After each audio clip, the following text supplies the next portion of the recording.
আপা আপা, অপূর্ব ভাইয়ের পাছায় না কুত্তায় কামড় দিয়েছে।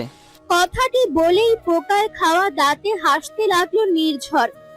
মৌনতা শাসন করার ভঙ্গিতে বলল, এসব কি ধরনের ভাষা নির্ঝর?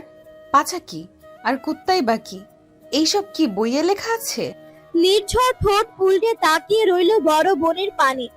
মৌনতা বলল, কুত্তা নয় কুকুর বলবি, ঠিক আছে? তা না হয় বুঝলাম, কিন্তু পাছা বোঝাতে কি বলবো আপা? বাম বলবি, বাম। নির্ঝর ওপর নিচ মাথা নাড়িয়ে পুনরায় বলল, অপূর্ব ভাইয়ের বামে কুকুরের কামড় দিয়েছে। জানো আপা, ভাইয়া না বাচ্চাদের মতো করে কাঁদছিল। মৌনতার ভ্রুজোড়া কুঁচকে গেল। এত বড় ছেলেকে কুকুরে কামড়িয়েছে, কিন্তু অপূর্ব ভাইয়ের বাম পর্যন্ত কুকুর নাগাল পেল কিভাবে? নির্ঝর মৌনতার হাত ধরে বলল, তার জন্য তো ভাইয়াদের বাড়ি যেতে হবে। চলো না আপা, অপূর্ব ভাইয়াদের বাড়িতে যাই। মৌনতা নির্ঝরের কথায় সায় দিয়ে বাড়ি থেকে বের হলো। বসার ঘরে মাঝ বয়সী একজন ডাক্তার বসে আছেন, হাতে ওনার ইনজেকশন।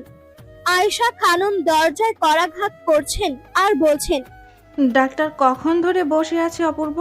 দরজা খোলো তাড়াতাড়ি, ইঞ্জেকশন না দিলে তো ইনফেকশন হয়ে যাবে। বিছানায় উবু হয়ে শুয়ে আছে অপূর্ব। ব্যথা স্থান ডান হাত দিয়ে ধরে রেখেছে। শোয়া অবস্থায় মায়ের কথার উত্তর দিল, দরকার হলে আমার ক্ষত স্থান পচে যাবে, তবু নিজের ইজ্জত বিসর্জন দেওয়া আমার পক্ষে সম্ভব নয়। আমি প্যান্ট খুলে কিছুতেই ইনজেকশন নিব না মা। ডাক্তার তার ভাঙা কণ্ঠে চেঁচিয়ে বললেন, আপনি দরজা খুলে আমায় ভেতরে আসতে দিন অপূর্বম। কথা দিচ্ছি, আমি ব্যতীত আর কেউ আপনার গোপন স্থান দেখতে পারবে না। লজ্জায় চোখ মুখ কোঁচকে নিল অপূর্ব।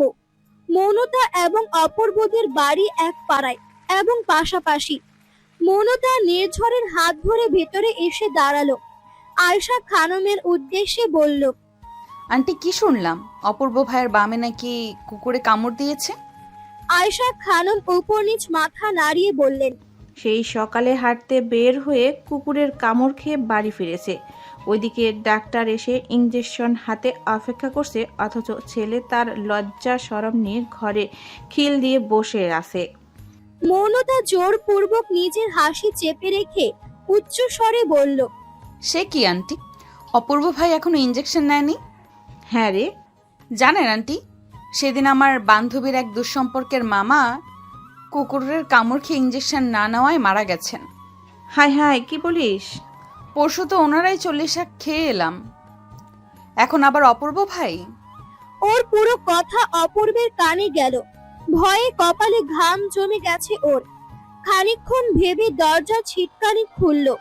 দরজার ফাঁক দিয়ে মাথা বের করে লাজুক স্বরে বলল, তোমরা কেউ কিন্তু ভেতরে আসবে না, শুধু ডাক্তারকে পাঠাও।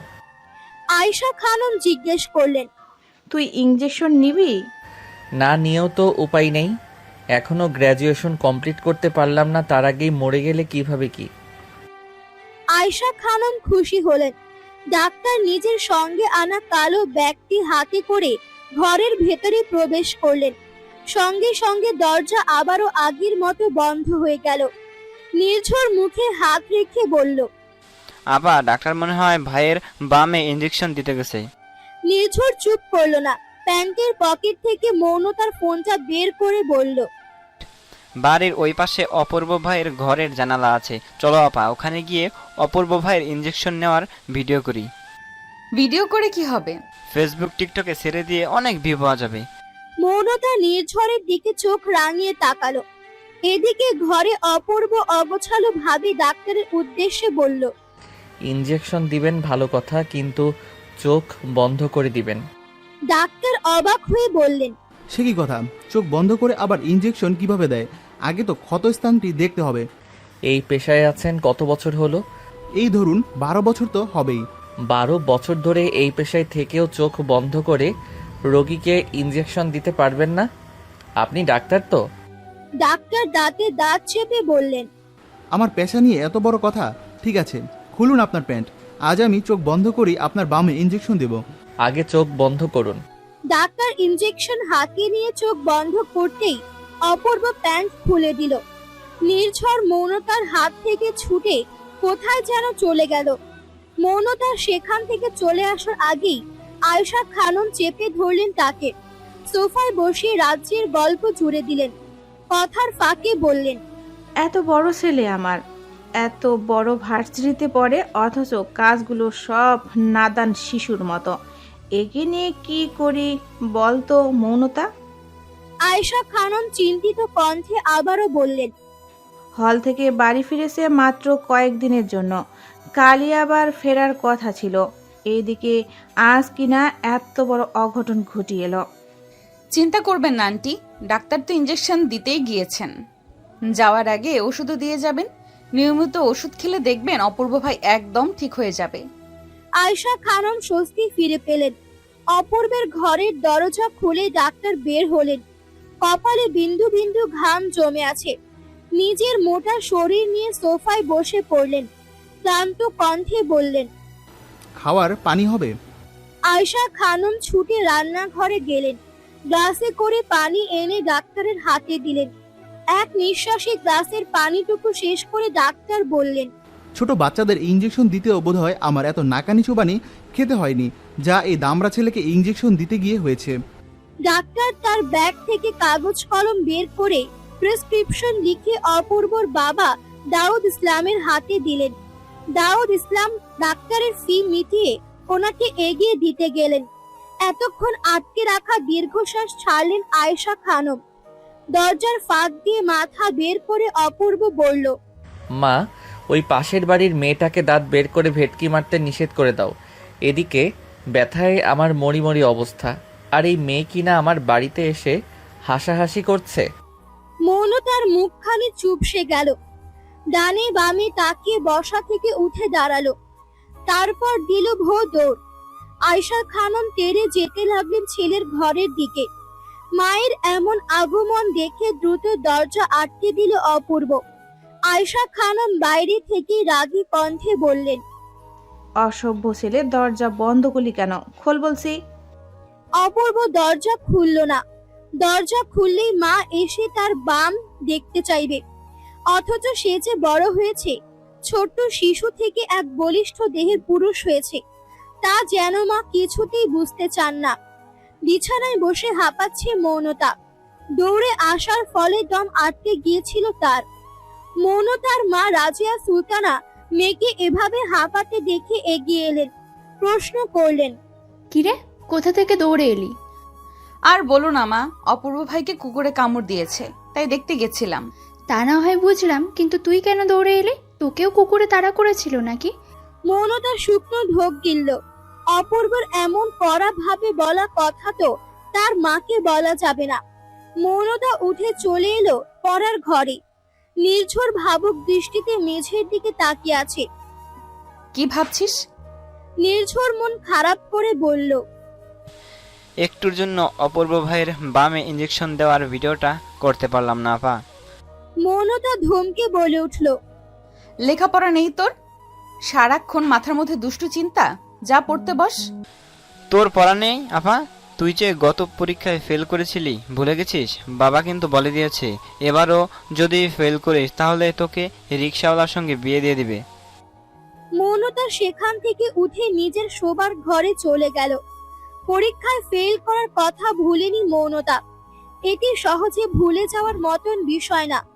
ইন্টারমিডিয়েট ফার্স্ট ইয়ারের টার্ম পরীক্ষায় শুধুমাত্র ইংরেজিতে ফেল করায় অপূর্ব তাকে নিয়ে অনেক মজা করেছিল, যা মৌনতার মনে এখনো দাগ কেটে আছে। একেবারে ওষুধ সঙ্গে নিয়ে বাড়িতে ফিরলেন দাউদ ইসলাম। বন্ধ কক্ষে কড়া নাড়লেন। কোনো সারা শব্দ না পেয়ে কাট কাট গলায় বললেন, দরজা খোল অপূর্ব। বাবার কণ্ঠ পেয়ে ঝড়ের গতিতে বিছানা থেকে নেমে দরজা খুলে দিল অপূর্ব। দাউদ ইসলাম ভেতরে প্রবেশ করলেন। পড়ার টেবিলের কাছ থেকে চেয়ার টেনে বসলেন। আয়েশা খানম খাবার হাতে ভেতরে প্রবেশ করলেন। দাউদ ইসলাম জিজ্ঞেস করলেন, সত্যি করে বলতো, কুকুর তোর পিছনে কামড়ালো কিভাবে? অপূর্ব মিনমিনে স্বরে বলল, ভাদ্র মাসে তো এমনিতেই কুকুরের মাথায় সমস্যা থাকে। হাঁটতে হাঁটতে আমার জুতার ফিতে খুলে গেছিল, তাই উপর হয়ে জুতোর ফিতে পাচ্ছিলাম। কোত্থেকে যেন একটা পাগলা কুকুর এসে কামড় দিয়ে দিল।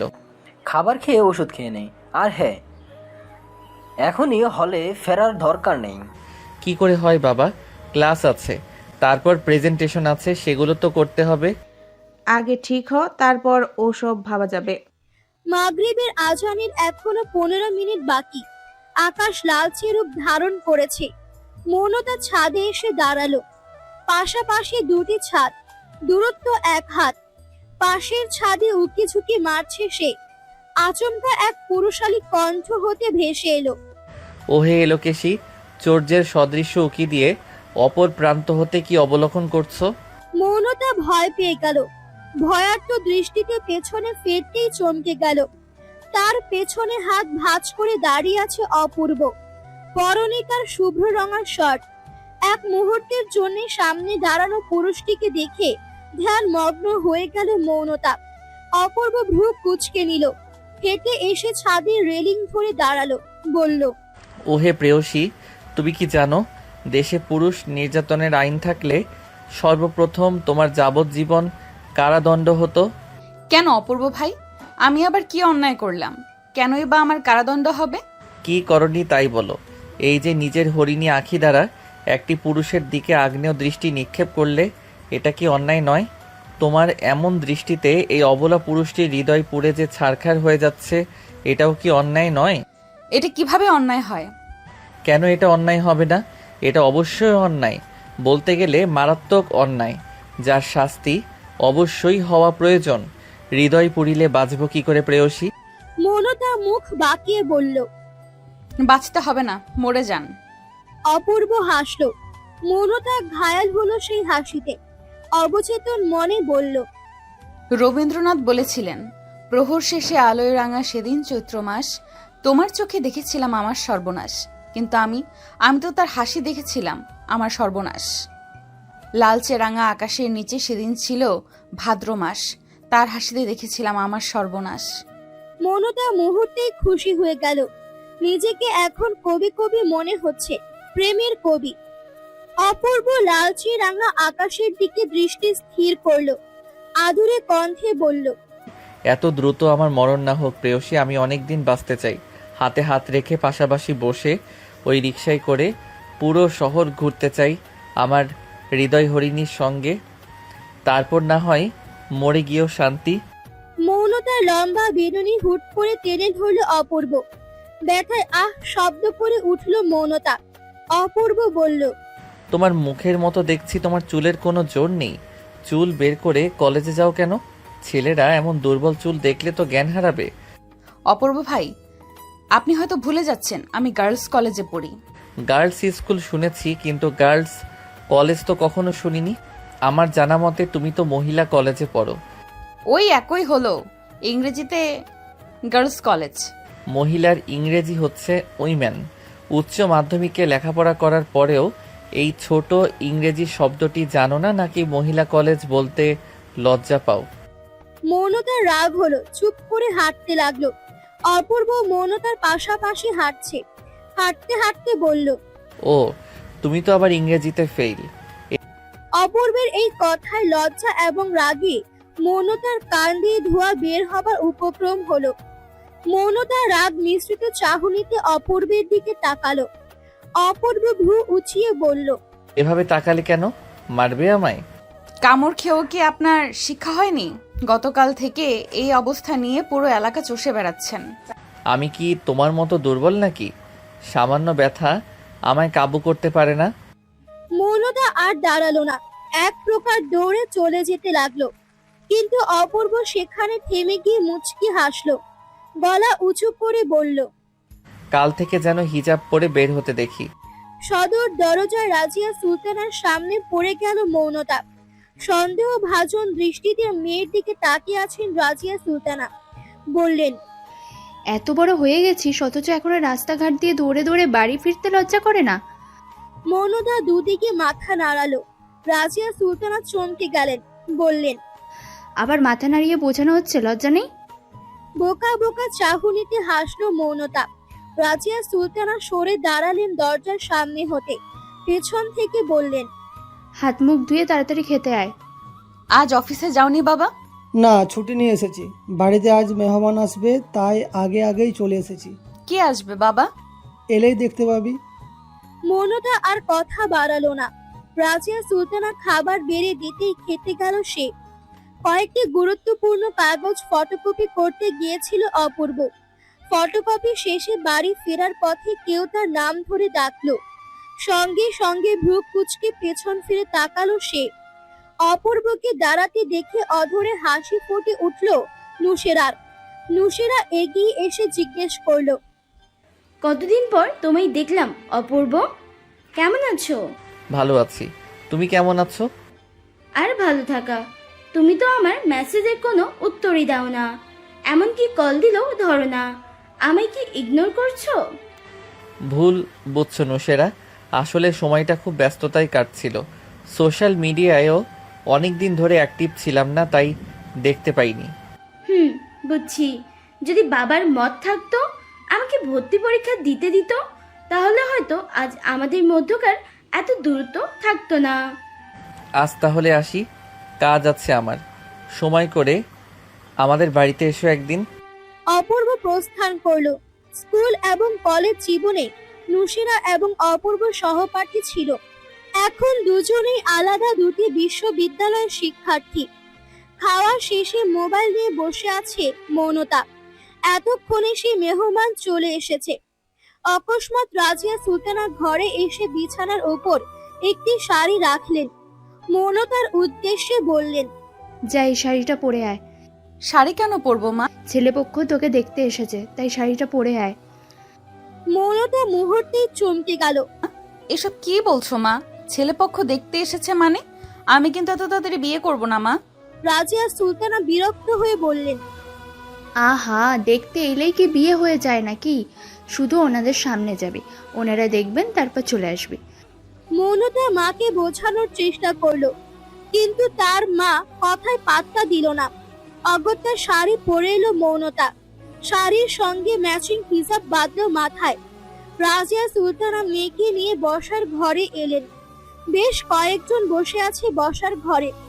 মৌনতাকে তাদের সামনে বসানো হলো। একজন বয়স্ক মহিলা প্রশ্ন করলেন, নাম কি মা? রাজিয়া মেয়ের কানের কাছে মুখ নিয়ে বললেন, যা জিজ্ঞেস করছে তার উত্তর দে। মৌনতা নিচের দিকে তাকিয়ে উত্তর দিল, মৌনতা। মাশাআল্লাহ, সুন্দর নাম। একের পর এক প্রশ্ন করেই যাচ্ছে ওনারা, আর মৌনতা বাধ্য হয়ে তার উত্তর দিচ্ছে। খানিকক্ষণ পর মহিলাটি বলে উঠলেন, আপা, ওর চুলগুলো বের করে একটু হেঁটে দেখাতে বলুন না। রাজিয়া সুলতানার মুখখানি মলিন হয়ে গেল। রাগান্বিত দৃষ্টিতে স্বামীর পানি তাকালেন। শাকিল আহমেদের মুখও চুপসে গেছে। শাকিল আহমেদের বোন শামিমা আক্তার এই সম্বন্ধটি নিয়ে এসেছেন। তিনি হেসে ভাইয়ের উদ্দেশ্যে বললেন, ওনাদের একমাত্র ছেলেকে বিয়ে করবেন? বিয়ে করানোর আগে তো একটু যাচাই বাছাই করে নিতে হয় নাকি? ওনারা যা বলছে তাই কর। শাকিল আহমেদ আর কিছু বলতে পারলেন না। মৌনতার ইচ্ছে করছে এখানেই কান্না করে দিতে। মেয়ের হিজাব খোলার জন্য উদ্যত হলেন রাজিয়া সুলতানা। হঠাৎ অপূর্ব প্রবেশ করলো ভিতরে। হাস্যোজ্জ্বল মুখে সবাইকে সালাম দিল। শাকিল আহমেদের উদ্দেশ্যে বলল, চাচা, এনারা কারা? মৌনতাকে দেখতে এসেছে। সে কি চাচা, এত তাড়াতাড়ি মেয়েকে বিয়ে দিয়ে দিবেন? দেখা দেখি হলেই কি আর বিয়ে হয়ে যায়? এছাড়া মৌনতার তো বিয়ের বয়স হয়েছেই। বড়দের মাঝখানে বসে বসে কথা গিলছো কেন?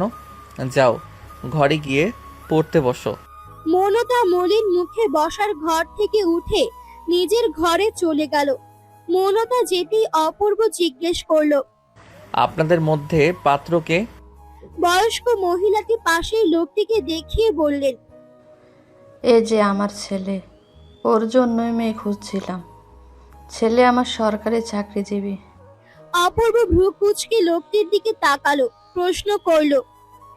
বয়স কত আপনার? উপস্থিত মা ছেলে বিভ্রান্ত হয়ে গেল। লোকটি নিচু স্বরে বলল, গত সপ্তাহে 40-এ পা দিয়েছে। অপূর্বের মুখে কাঠিন্যতা এসে ভর করলো।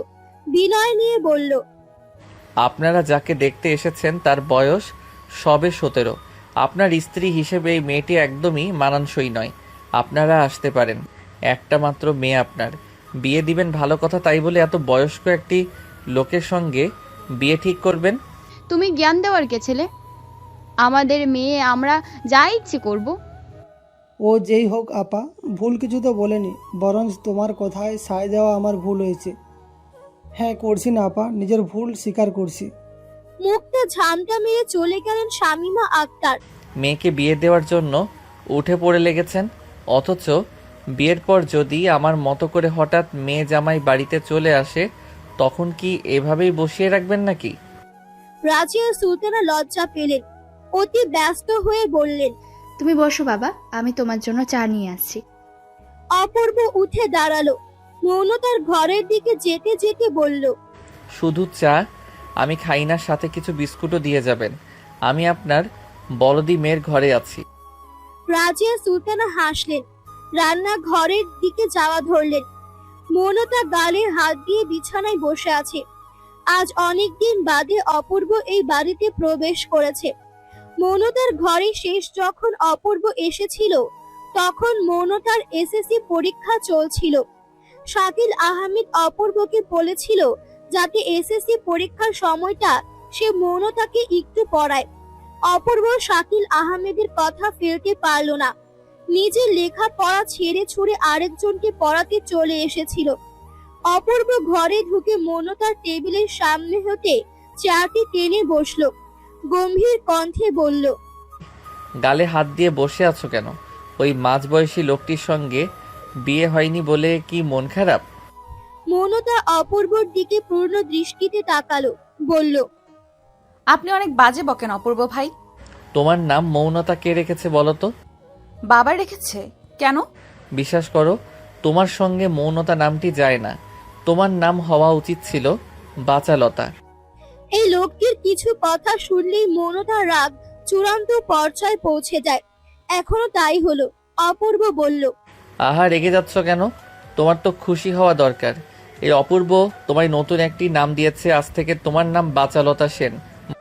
ওইটা বনলতা সেন হবে। তুমি আমার বাচালতা সেন। আপনি আমার নাম দেওয়ার কে? অলরেডি আমার একটি নাম আছে। রবীন্দ্রনাথ ঠাকুর যদি বিয়ের পর তার স্ত্রীর নাম বদলে ফেলতে পারে তাহলে এই বিংশ শতাব্দীতে এসে আমি কেন পারবো না? সে তার বউয়ের নাম রেখেছে, আমি কি আপনার বউ নাকি? একসময় না একসময় কারো না কারো বউ তো হবেই, তাই আগে থেকেই নাম রেখে দিয়েছি। আন্টি আপনাকে সহ্য করে কিভাবে বলুন তো? আন্টির জায়গায় আমি হলে ঝাঁটাপিটা করে আপনার মাথা থেকে এই ভুল সাহিত্য বের করে দিতাম অপূর্ব ভাই। মায়ের জায়গায় তুমি তো যেতে পারবে না, তবে চাইলে অন্য একটি জায়গা ঠিকই নিতে পারো। কোন জায়গা? রাজিয়া সুলতানা চায়ের ট্রে হাতে ভেতরে এলেন। অপূর্বর কথা মাঝপথে থেমে গেল। চায়ের কাপ হাতে নিয়ে চুমুক দিয়ে অপূর্ব বলল, আহ, চাটা দারুণ হয়েছে চাচি। আপনার এই মেয়েটিকেও ভালো করে চা বানানো শিখাবেন তো। রূপের যে ছিরি, যদি চা খাইয়ে স্বামীর মন জয় করতে পারে। চা খেয়ে মৌনতার বাড়ি থেকে নিজের বাড়িতে চলে গেল অপূর্ব। মৌনতা মনে মনে বলল, কেমন বেহায়া লোক, মায়ের সামনে কিনা আমাকে অপমান করে গেল। মৌনতা কলেজ শেষে বাড়ি ফিরছে। বাসা থেকে নেমে সামনে এগোতেই নুসেরার সঙ্গে দেখা। মৌনতাকে দেখে নুসেরা হেসে বলল, তোর জন্যই অপেক্ষা করছিলাম। মৌনতার ভ্রু কুঁচকে গেল, প্রশ্ন করল, আমার জন্য অপেক্ষা করছিলে কেন? নুসেরা একটি ভাঁজ করা কাগজ এগিয়ে দিয়ে বলল, এই চিরকুটটি তোর অপূর্ব ভাইকে দিস। মৌনতা অবাক হলো, জিজ্ঞেস করলো, কি আছে চিরকুটে? তোর জেনে কাজ নেই। মৌনতার সন্দেহ ভাজন দৃষ্টিতে তাকিয়ে আছে ওর দিকে। নুসেরা বলল, কিরে যা। চিরকুটটি ব্যাগে ভরে বাড়ির দিকে হাঁটা ধরল মৌনতা। বাড়ি ফিরে মৌনতা খাওয়া শেষে টেবিল গুছিয়ে ঘরে এলো। মনে মনে এবার সিদ্ধান্ত নিল সে চিরকুটটি খুলে দেখবে। যেই ভাবনা সেই কাজ। মৌনতা চিরকুটটি খুলে পড়তে লাগলো। প্রিয় অপূর্ব, তোমার প্রতি ভালো লাগা আমার সেই ছোটবেলা থেকেই ছিল। ক্লাসের ফাঁকে কত যে তোমায় লুকিয়ে লুকিয়ে দেখছি তার হিসেব নেই। যখন তুমি আমার দৃষ্টির অলক্ষ্যে চলে গেলে, যখন তোমার আমার দূরত্ব কয়েক মাইল কয়েক ঘন্টা রূপান্তরিত হলো, তখন আমি তোমার শূন্যতা অনুভব করতে পারলাম। বুঝতে পারলাম ওগুলো কোনো সাধারণ অনুভূতি ছিল না, ছিল তোমার প্রতি আমার ভালোবাসা। তোমার সঙ্গে কতবার যোগাযোগ করার চেষ্টা করছি, তোমাকে মেসেজ দিয়েছি, অথচ তা তোমার চোখে পড়েনি। সেদিন যখন আমাদের দেখা হলো, আমি চেয়েছিলাম আমার মনের জমানো কথাগুলো তোমায় জানাতে, কিন্তু তুমি তারা দেখে চলে গেলে। জানো অপূর্ব, বাবা আমার বিয়ে ঠিক করেছে। বাবার সিদ্ধান্তের উপর কথা বলার সৎসাহস আমার নেই, কিন্তু এই বিয়ে যে আমি মন থেকে কখনোই মেনে নিতে পারবো না, কারণ আমি তোমাকে ভালোবাসি। তুমি হয়তো আবারও ফিরে যাবে হলে, তখন এই অবক্ত কথাগুলো হয়তো বলা হবে না। একবার আমার বাবার সঙ্গে কথা বলবে অপূর্ব? আমি যে তুমি বিনা কারোর সঙ্গে নিজের জীবন বাঁধতে চাই না। ইতি নুসেরা। মৌনতা শুকনো ঢোক গিলল, জোরে জোরে কয়েকটা নিঃশ্বাস নিল। মৌনতা লেখার দিকে তাকিয়ে আনমনে পুনরায় বলে উঠল, এই চিরকুট যদি অপূর্ব ভাই দেখে তাহলে উনিও কি নুসেরা আপুকে ভালোবাসবেন? নুসেরা আপুর বিয়ে ভেঙে দেবেন? অজান্তেই চোখ দিয়ে পানি গড়িয়ে পড়ল মৌনতার। অপূর্বকে অন্যের সঙ্গে কল্পনা করতেই তার কষ্ট হচ্ছে, সেখানে অন্য কারোর সঙ্গে দেখলে কি হবে। মা, আমি একটু অপূর্ব ভাইদের বাড়ি থেকে আসছি। তোর বাবা চলে আসবে, এখন কোথাও যেতে হবে না, পড়তে বস। খুব দরকার আছে মা, এই যাবো আর আসবো। রাজিয়া সুলতানা আর কিছু বললেন না। মৌনতা অপূর্বর বাড়ি চলে এলো।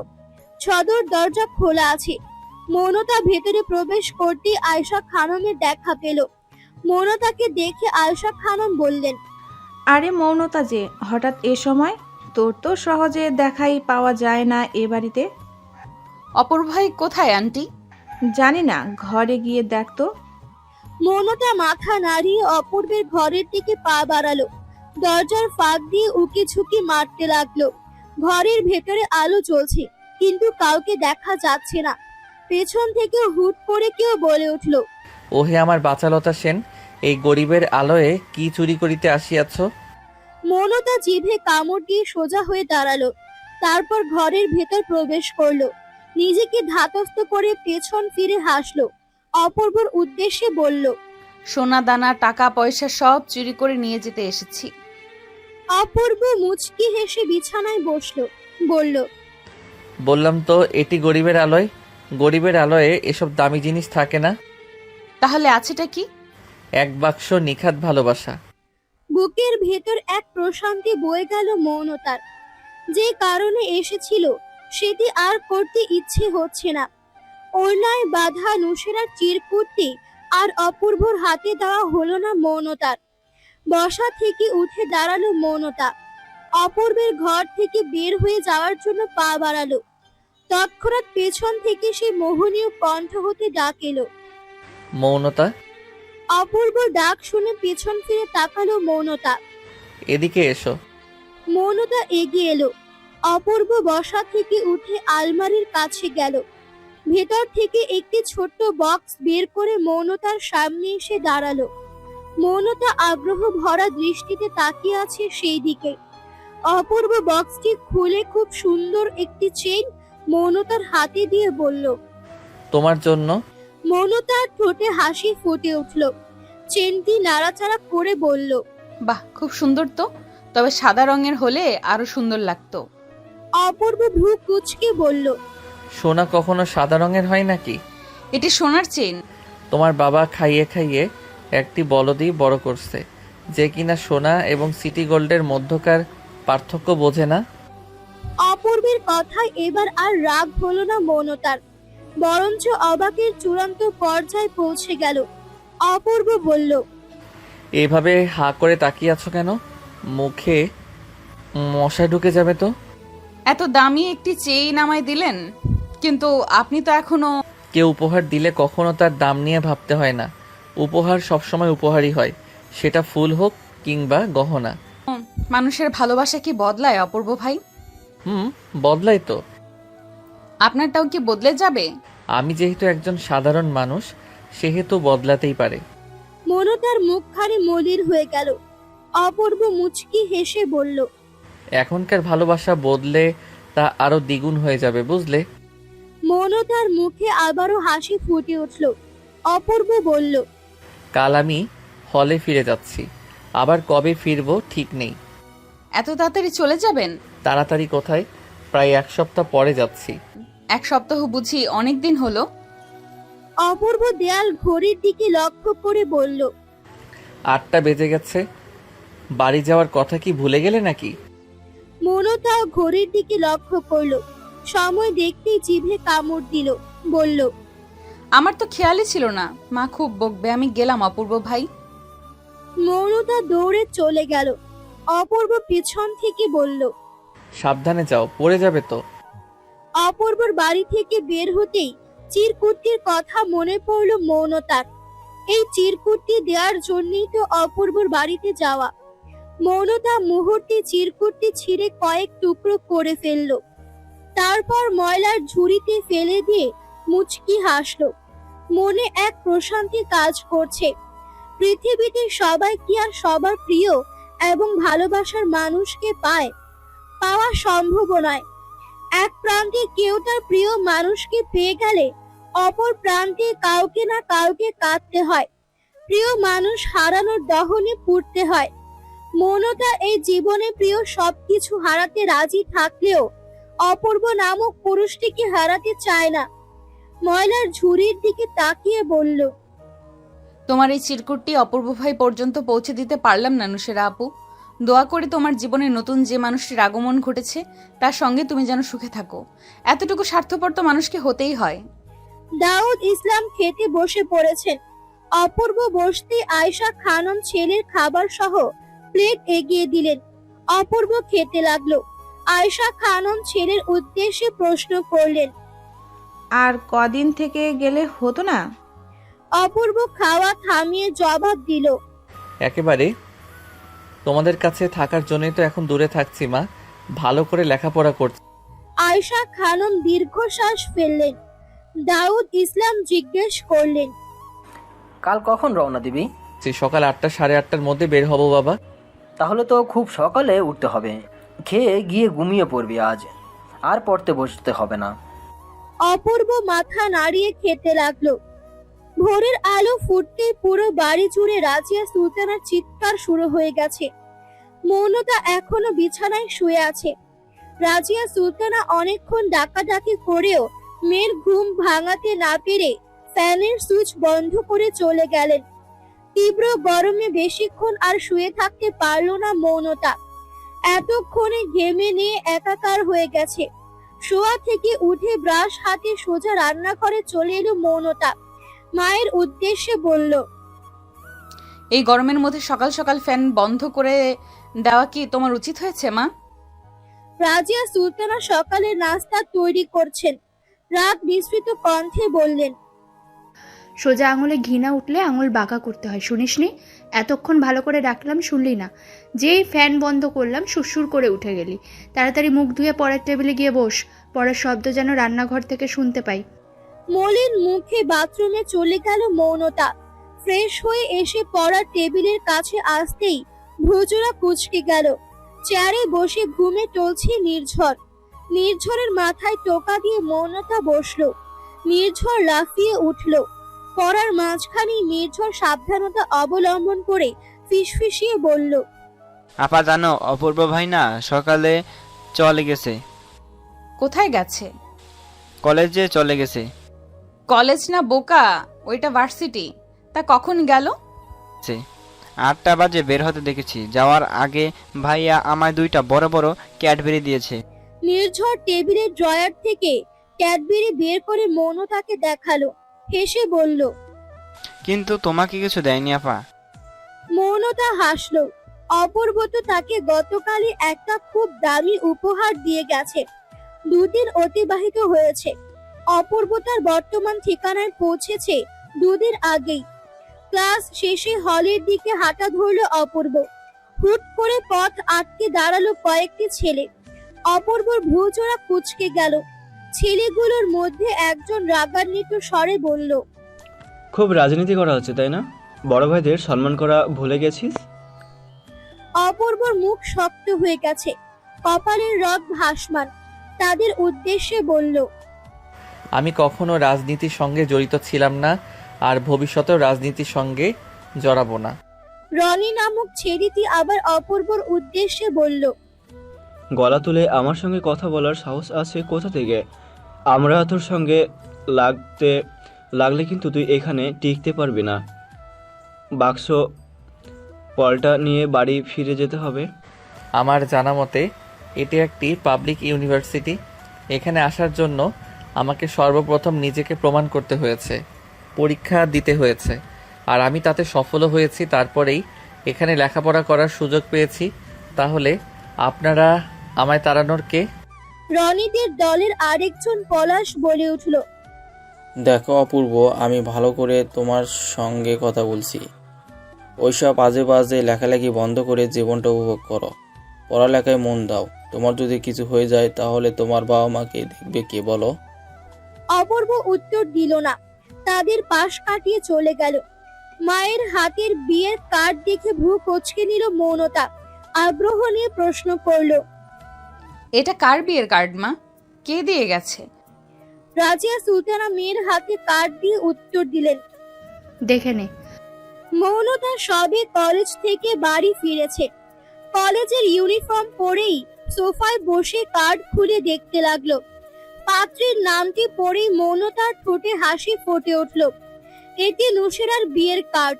রাজিয়া সুলতানা খুন্তি হাতে আবারও ড্রয়িং রুমে উপস্থিত হলেন। মেয়ের উদ্দেশ্যে তীক্ষ্ণ কণ্ঠে বললেন, কলেজ থেকে সেই কখন ফিরেছিস, অথচ এখনো পোশাক বদলাসনি কেন? মৌনতা মায়ের প্রশ্নের উত্তর না দিয়ে উল্টো নিজে প্রশ্ন করল, এটা তো নুসেরা আপুর বিয়ের কার্ড, তার মানে কালাপুর বিয়েতে যাবে না মা? বাড়িতে এসে দাওয়াত দিয়ে গেছে, না গেলে কি হয়? তাও ঠিক। এবার তুই পোশাক বদলে হাত মুখ ধুয়ে নে। পুরো ঘর জুড়ে জামা কাপড় ছড়িয়ে ছিটিয়ে রাখা। গালে হাত দিয়ে বিছানার এক কোণে বসে আছে মৌনতা। নির্ঝর ভ্রু কুঁচকে জিজ্ঞেস করলো, এগুলো এভাবে ফেলে রেখেছো কেন? মৌনতা গোমরা মুখে উত্তর দিল, নুসেরা আপুর বিয়েতে কোনটা পরবো বুঝতে পারছি না, শাড়ি পরবো নাকি লেহেঙ্গা? নির্ঝর কাপড়গুলোর দিকে চোখ বুলিয়ে একটি সোনালী রঙের লেহেঙ্গা এনে মৌনতার সামনে রাখলো। তারপর বলল, কেন আপা? আপা এটা পরো, এটা অনেক সুন্দর। তুই সুন্দরের কি বুঝিস? বাচ্চা ছেলে একটা। আমি তোমার থেকেও ভালো বুঝি। মৌনতা মুখ বাঁকালো। নির্ঝর মৌনতার দিকে আবারও এগিয়ে দিল লেহেঙ্গাটি। বলল, এইটা পরো না আপা। মৌনতা দীর্ঘ শ্বাস ফেলে লেহেঙ্গাটি নিজের হাতে নিয়ে বলল, আচ্ছা তুই যা, আমি রেডি হয়ে আসছি। নির্ঝর হেসে চলে গেল ঘর থেকে। মৌনতা লেহেঙ্গা পরে আয়নার সামনে দাঁড়ালো। খুঁটিয়ে খুঁটিয়ে নিজেকে দেখছে। না, খারাপ লাগছে না, বরং বেশ ভালোই দেখতে লাগছে। মাথায় হিজাব বেঁধে ঠোঁটে হালকা করে লিপস্টিক দিয়ে ঘর থেকে বের হলো মৌনতা। শাকিল আহমেদ এবং রাজিয়া সুলতানা তৈরি হয়ে বসে আছেন। মৌনতা আসতেই রওনা দিলেন নুসেরার বাড়ির উদ্দেশ্যে। রং বেরঙের লাইট দিয়ে সাজানো হয়েছে বাড়ি। অতিথিরা চলে এসেছে বিয়ে বাড়িতে। নুসেরা বিষণ্ণ মনে বসে আছে। মীরা তাকে বউ সাজিয়ে চলে গেছে ঘরের বাইরে। নতুন বর চলে এসেছে এতক্ষণে। সবাই সেখানেই গিয়েছে। ধীরে ধীরে সময় অতিবাহিত হচ্ছে, আর নুসেরার মনের আশঙ্কাটা বেড়ে চলেছে। মনের ভেতরে এক বিশাল আকারের ঝড় বইছে। অনেক কষ্টে চোখের পানি আটকে রেখেছে নুসেরা। অতঃপর সেই কাঙ্ক্ষিত সময় এলো। কাজী চলে এসেছে। নুসেরাকে নিয়ে তার বড় ভাইয়ের বউ আবিদা বরের পাশের আসনে বসালো। কাজী বিয়ে পড়ানো শুরু করে দিয়েছে, কিন্তু সেদিকে নুসেরার ধ্যান মন কিছুই নেই। মৌনতারা পৌঁছে গেছে খানিকক্ষণ আগেই। দুই বাড়ির দূরত্ব 8-10 মিনিট হবে। কিছুটা দূরে দাঁড়িয়ে নুসেরার দিকে তাকিয়ে আছে মৌনতা। বর এতক্ষণে কবুল বলে দিয়েছে। কাজী সাহেব এবার নুসেরাকে কবুল বলতে বলল, কিন্তু নুসেরার কান পর্যন্ত যেন কথাটি পৌঁছাচ্ছে না। নুসেরার বাবা গম্ভীর কণ্ঠে মেয়ের উদ্দেশ্যে বললেন। বাবার কথাটি কর্ণকুহুরে পৌঁছাতে আটকে উঠল নুসেরা। শুকনো ঢোক গিলে তারপর 3 বার কবুল বলে দিল। কনে কবুল বলতেই সবাই সমস্বরে আলহামদুলিল্লাহ বলে উঠল। বিয়ের কাজ সম্পন্ন হতেই মৌনতা এগিয়ে গেল নুসেরার কাছে। মৌনতাকে দেখে নুসেরা বিচলিত হয়ে উঠল। ফিসফিস করে কান্না জড়িত কণ্ঠে বলল, মৌনতা, আমার তো বিয়ে হয়ে গেছে রে, এবার কি হবে? তুই চিঠিটা অপূর্বকে দিয়েছিলি? কি বলেছিল অপূর্ব? সে এলো না কেন? কোথায় সে? মৌনতা ঘাবড়ে গেল, কিছুক্ষণ চুপ করে রইল। মৌনতার চুপ থাকা দেখে নুসেরা আবারও প্রশ্ন করল, কি রে, উত্তর দিচ্ছিস না কেন? মৌনতা দম নিয়ে শক্ত গলায় বলল, অপূর্ব ভাই ঠিক তার পরের দিনই হলে ফিরে গেছে আপু, কিন্তু চিঠিটা ওনার হাত পর্যন্ত পৌঁছায়নি। চমকে গেল নুসেরা, প্রশ্নবিদ্ধ দৃষ্টিতে তাকিয়ে আছে মৌনতার দিকে। মৌনতা নিচের দিকে তাকিয়ে বলল, আমি অপূর্ব ভাইকে চিঠিটা দিতে গিয়েও দিতে পারিনি আপু, পারলে আমায় মাফ করে দিও। আমি যে অপূর্ব ভাইকে খুব ভালোবাসি আপু, নিজের ভালোবাসার মানুষকে অন্যের হতে দেই কি করে? তাই চিঠিটা আমি দেইনি ওনাকে। একটু থেমে মৌনতা বলল, অতীত ভুলে যাও আপু, নতুন জীবন নিয়ে ভাবো, দোয়া করি খুব সুখী হবে তুমি। মৌনতার কথাগুলো বিশ্বাস করতে কষ্ট হচ্ছে নুসেরার। অবাক নয়নে তাকিয়ে আছে মৌনতার পানে। মৌনতার সেই দৃষ্টির দিকে তাকানোর মতো সৎ সাহস পেল না। দৃষ্টি নত করে নুসেরার সামনে থেকে চলে এলো। সন্ধ্যার আগে বাড়ি ফিরে এসেছে মৌনতা। বিদায়ের সময় নুসেরা অনেক কেঁদেছে। কাঙ্ক্ষিত ব্যক্তির নিকট অব্যক্ত অনুভূতিগুলো চোখের পানি দ্বারা ঝরিয়ে দিয়ে ছুটে চলেছে তার নতুন ঠিকানায়। অথচ কেউ একজন জানলই না তাকে একটি মেয়ে ভালোবেসেছে, নিজের জীবনে খুব করে চেয়েছে। অতঃপর সেই মেয়েটি তার অনুভূতি এবং ভালোবাসাগুলো সে ব্যক্তির নিকট পৌঁছে দিতে ব্যর্থ হয়েছে। নতুন এক সম্পর্কে আবদ্ধ হয়ে অপরিচিত একজনের সঙ্গে মেঘের ভেলার মতো ছুটে চলেছে অচেনা জায়গায়। এই ধুলোবালির মধ্যে এসব কি খাচ্ছ? পেট খারাপ হবে তো। সবে মাত্র একটি বড় সাইজের ভেলপুরি মুখে ঢুকিয়েছে মৌনতা। পরিচিত কণ্ঠস্বর শুনে পেছনে ফিরতেই চেনা মুখটি দেখতে পেল। মুখের খাবার দ্রুত শেষ করে দোকানিকে টাকা দিয়ে এগিয়ে এলো। চমকায়িত কণ্ঠে বলল, অপূর্ব ভাই। অপূর্ব ভ্রু কুঁচকে নিয়ে বলল, এসব অস্বাস্থ্যকর খাবার খেয়ে যে দুদিন পর অসুস্থ হয়ে যাও, তা কি তোমার মা জানে? আমি কি রোজ রোজ এসব খাই নাকি অপূর্ব ভাই? কলেজ ছুটি? কলেজ তো সেই কখন ছুটি হয়েছে, এমনকি আমার কোচিংও শেষ। ও, তাহলে যাওয়া যাক। মৌনতা মাথা নাড়িয়ে বান্ধবীদের থেকে বিদায় নিয়ে অপূর্বর সঙ্গে হাঁটা ধরল। হাঁটতে হাঁটতে অনেকটা পথ অতিক্রম করেছে তারা। মৌনতা প্রশ্ন করল, কখন এলেন অপূর্ব ভাই? এই তো এখনই। এখনই মানে বাড়িতে যাননি? না, ক্লাস শেষে সোজা এখানে চলে এসেছি। ও। আর কথা হলো না দুজনের মধ্যে। শুরু হলো নীরবতা। নীরবতা ভেঙে অপূর্ব প্রশ্ন করল, নুসেরার দেওয়া চিঠিটা আমায় দিলে না কেন? কোথায় সেই চিঠিটা? আটকে উঠল মৌনতা। পথে মধ্যে হাঁটা থেমে গেল তার। অপূর্বের দৃষ্টি মৌনতার দিকে। মৌনতার নীরবতা দেখে অপূর্ব বলল, কি হলো, উত্তর দিচ্ছ না কেন? চিঠি সম্বন্ধে আপনি জানলেন কিভাবে অপূর্ব ভাই? নুসেরা বেশ কয়েকবার মেসেজ দিয়েছিল আমায়, কিন্তু কিছু ঝামেলার কারণে মেসেজগুলো চোখে পড়েনি। গতকাল রাতে ইনবক্সে ঢুকতেই মেসেজগুলো দেখলাম। মৌনতা পুনরায় নীরব রইল। অপূর্ব বলল, গতকাল বিয়ে হয়ে গেছে নুসেরার, তাই না? চিঠিটা আমায় দিলে না কেন? মৌনতা অপূর্বর চোখের দিকে দৃষ্টি স্থির রেখে বলল, দিলে কি হতো অপূর্ব ভাই? আপনি কি নুসেরা আপুর ডাকে সাড়া দিতেন, বিয়েটা ভেঙে দিতেন? অপূর্ব মুচকি হাসলো, বলল, রিকশায় করে শহর ঘুরবে আজ? মৌনতা ডানে মাথা হেলিয়ে বলল। হুম। অপূর্ব হাতের ইশারায় রিকশা থামিয়ে মৌনতাকে নিয়ে উঠে গেল তাতে। রিকশা চলতে লাগলো। অপূর্ব দৃষ্টি চলন্ত রাস্তায়। মৌনতার উদ্দেশ্যে বলল, আমরা আমাদের জীবনে কত মানুষকেই ভালোবাসি, কত মানুষকেই নিজের করে চাই, তাই বলে কি সবাইকে পাওয়া সম্ভব হয়ে ওঠে? মৌনতা দুদিকে মাথা নাড়িয়ে না বোঝালো। অপূর্ব বলল, প্রতিটি মানুষের অনুভূতি ভিন্ন, ভালোবাসা, ভালো লাগা এবং এগুলো প্রকাশ করার ধরনও ভিন্ন। সেক্ষেত্রে নুসেরা হচ্ছে আমার ভালো একজন বন্ধু। বন্ধু হিসেবে তার প্রতি আমার ভালোবাসা, ভালো লাগা ছিল। মৌনতা বুঝতে পারল না অপূর্ব কেন এসব বলছে। তবুও মনোযোগ সহকারে অপূর্বর কথা শুনছে সে। অপূর্ব এবার কঠিন গলায় বলল, তোমার উচিত ছিল চিঠিটা আমি পর্যন্ত পৌঁছে দেওয়া। একটি চিঠি নিশ্চয়ই কারো অনুভূতি ভালোবাসার পরিবর্তন করতে পারে না। আমার প্রতি এত ঠুনকো বিশ্বাস তোমার মনে? মৌনতা মাথা নিচু করে নিল, মিনমিনিয়ে বলতে লাগলো। আসলে অপূর্ব ভাই, আমি কথার মধ্যেই মৌনতাকে থামিয়ে দিয়ে অপূর্ব বলল, চিঠিটা যদি আমার হাতে আসতো তাহলে আমি হয়তো নুসেরাকে বুঝিয়ে বলতে পারতাম, কিন্তু এখন তো আর সেই সুযোগটা নেই। বরঞ্চ মেয়েটি সারা জীবন একটি আক্ষেপ মনে নিয়ে ঘুরে বেড়াবে। সে ভাববে তার হৃদয়ের কথা আমি জানতে পারিনি বলেই আজ আমাদের দূরত্ব তৈরি হয়েছে। ভাববে তোমার কারণেই আমাদের আলাদা হতে হয়েছে। পারবে এই দায় এড়াতে? চোখ জোড়া ভিজে উঠল মৌনতার। অপূর্ব দম ছেড়ে খানিকটা সময় নিল। রিকশাওয়ালার ভাড়া মিটিয়ে মৌনতাকে নিয়ে নেমে গেল। বলল, আচ্ছা বাড়িতে যাও তাহলে, আমারও ট্রেন আসার সময় হয়ে গেছে। চলে যাবেন অপূর্ব ভাই? অপূর্বর কপালে কয়েকটি ভাঁজ পড়ল। গম্ভীর কণ্ঠে বলল, চোখে পানি কেন? এটা কি আমাদের শেষ দেখা নাকি যে কাঁদছো? এখনো সন্ধ্যা হতে তো ঘন্টাখানিক দেরি অপূর্ব ভাই, আর কিছুক্ষণ থেকে গেলে হতো না? বুঝেছি, তুমি আমার ট্রেন মিস করাবে।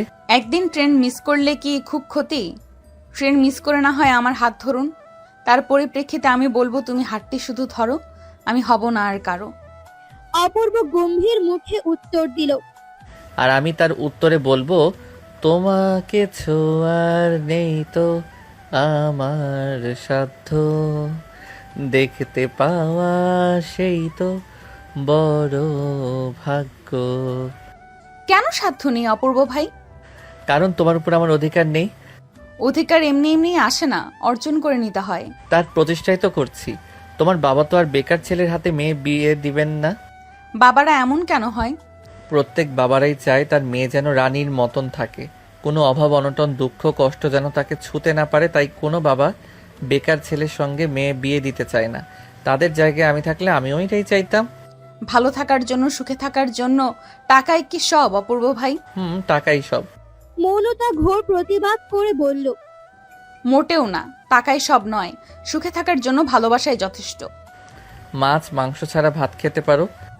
মৌনতা বুঝল না এই প্রশ্ন কোত্থেকে এলো, তবুও উত্তর দিল, না। বাজারে মাছ মাংসের দাম কত জানো? মৌনতা দুদিকে মাথা নাড়ালো। অপূর্ব বলল, দুদিন না খেয়ে থাকতে পারবে? রাগ করে 3 দিন না খেয়ে থাকার রেকর্ড আছে। রাগ করে সবাই না খেয়ে থাকতে পারে, কিন্তু যখন রাগ চলে যায় তখন না খেয়ে থাকা সহজ নয়। বেঁচে থাকার জন্য, সুখে থাকার জন্য টাকাটাই সব। অভাব থাকলে ভালোবাসা জানালা দিয়ে পালায়।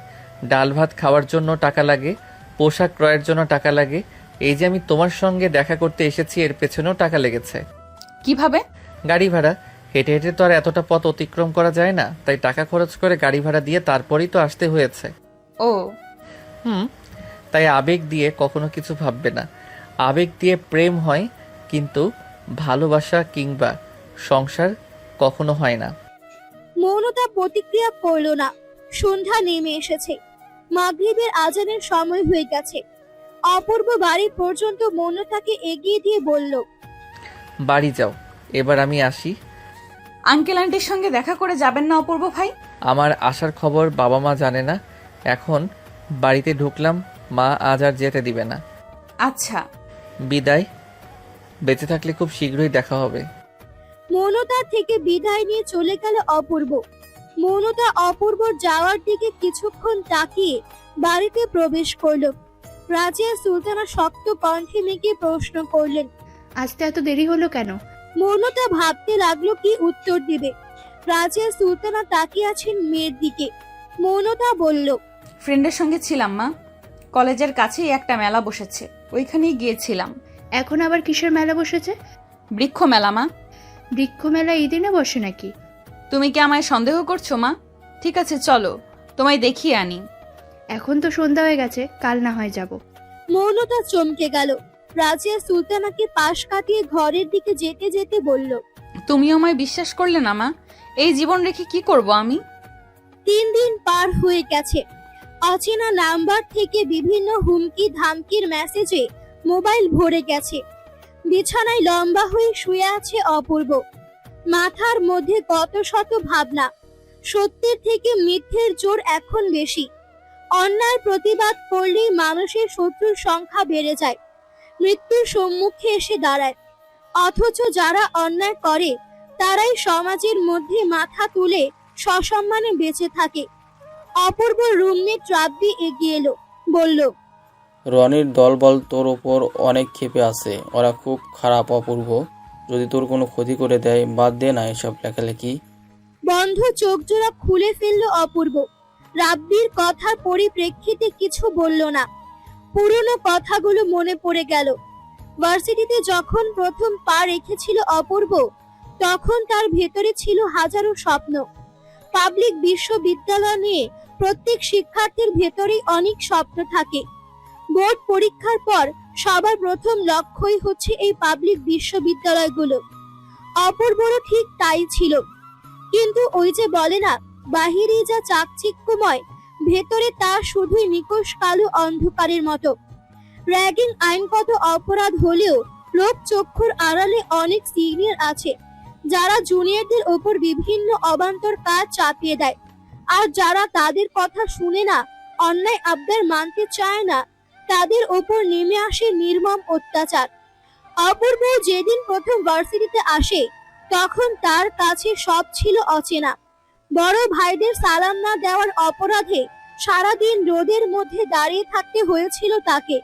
পেতে হয়েছিল বেয়াদব উপাধি। এরপর থেকে প্রায় সময় সেই সিনিয়ররা হলরুমে আসতো, বিরক্ত করত তাদের। শেষে বাধ্য হয়েই অপূর্ব এর প্রতিবাদ করে, আর তারপর থেকে তাদের শত্রুতে পরিণত হয়। প্রথম এই রুমটায় অপূর্বরা 5 জন থাকতো। সবার সামনে কান ধরে উঠবসা করানোয় তাদের মধ্যকার একজন তো লজ্জায় আত্মহত্যার পথ বেছে নিয়েছে, আর একজন হল পরিত্যাগ করেছে। এই সিনিয়রদের কত কত অন্যায় আবদার, তৈরি করেছে কত নোংরা নিয়ম, যার বিষয়ে সামাজিক গণমাধ্যমে অনেক লেখালেখিও করেছে অপূর্ব। এমনকি কয়েকজনকে সঙ্গে নিয়ে উপর মহলে অভিযোগ জানিয়েছে। তারপর থেকেই ওরা অপূর্বর পেছনে লেগেছে। অপূর্বকে যারা সঙ্গ দিয়েছিল তারাও জীবন ভয়ে সরে দাঁড়িয়েছে প্রতিবাদ করা থেকে। কিন্তু অপূর্ব সরেনি। সে তার স্থানে দৃঢ় প্রত্যয় নিয়ে অনড় রয়েছে। অপূর্বর কাছ থেকে কোনো উত্তর না পেয়ে বিরক্ত হলো রাব্বি, বলল, তুই তোর বাবা মায়ের একমাত্র ছেলে, তোর কিছু হলে তোর তাদের কি হবে বল তো? এই ভয়ে কি মাথা নিচু করে ওই বাজে ছেলেগুলোর পা চাটবো? রাব্বি দীর্ঘ শ্বাস ফেলল।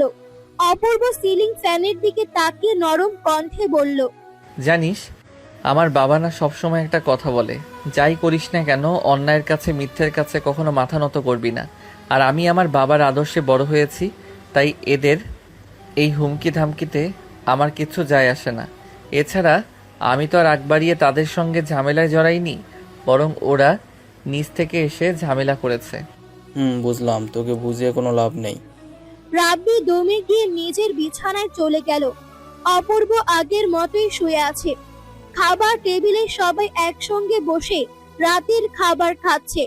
খাওয়া শেষে শাকিল আহমেদ বললেন, সকাল সকাল কিন্তু সবাই তৈরি থেকো, 9টার বাসেই কিন্তু রওনা দেব আমরা।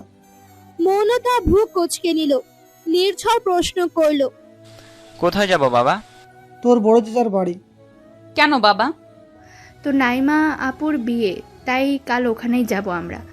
রাত 11:30। দাউদ ইসলাম সবে বিছানায় শুয়েছেন, ঘুমানোর প্রস্তুতি নিচ্ছেন। তৎক্ষণাৎ মোবাইলের রিংটং বেজে উঠল। স্ত্রীর উদ্দেশ্যে বললেন, মোবাইলটা এদিকে দাও তো। আয়শা খানম মোবাইল এগিয়ে দিলেন স্বামীর হাতে। চেনা নাম্বার দেখে খুশি হলেন দাউদ ইসলাম।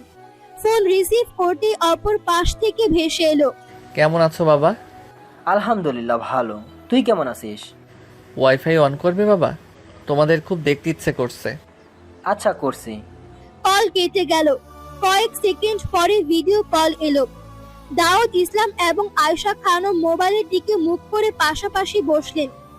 অপূর্ব পলকহীন চোখে তাকিয়ে আছে বাবা মায়ের দিকে। আয়শা খানম ছেলেকে প্রশ্ন করলেন, রাতে খাবার খেয়েছিস? মা।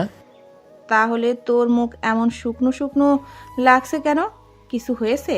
না মা, কিছু হয়নি। আজ হঠাৎ এত রাতে বাবা মাকে দেখতে ইচ্ছে হলো, ব্যাপার কি? তোমাদের দেখার খুব ইচ্ছে হলো তাই ফোন করেছি। আমার না কেমন যেন লাগছে বাবা, মনে হচ্ছে এটাই যেন তোমাদের সঙ্গে শেষ দেখা। এ আবার কেমন ধরনের কথা অপূর্ব? অপূর্ব পুনরায় হাসলো। প্রায় 1 ঘন্টার মতো বাবা মায়ের সঙ্গে কথা বলে অনিচ্ছা সত্ত্বেও ফোন কাটলো। পুরো একটা দিন অতিবাহিত হয়ে আরেকটা দিনের সূচনা হয়েছে, কিন্তু সেই যে গত পরশুরাতে অপূর্ব রাতে ফোন করেছিল, তারপর আর তার কোনো খবর নেই। সকাল থেকে আয়েশা খানম ছেলের চিন্তায় মশগুল হয়ে আছেন। চিন্তিত কণ্ঠে স্বামীর উদ্দেশ্যে বললেন, আরেকবার ফোন করে দেখো না ছেলেটার কি হয়েছে। ও তো এমন করে না, রোজই তো ফোন করে আমাদের সঙ্গে কথা বলে। গতকাল থেকেই তো চেষ্টা করে যাচ্ছি, কিন্তু নাম্বার বারবার বন্ধ বলছে। ওর কোনো বন্ধুকে ফোন করে দেখো না যদি কোনো খবর পাও।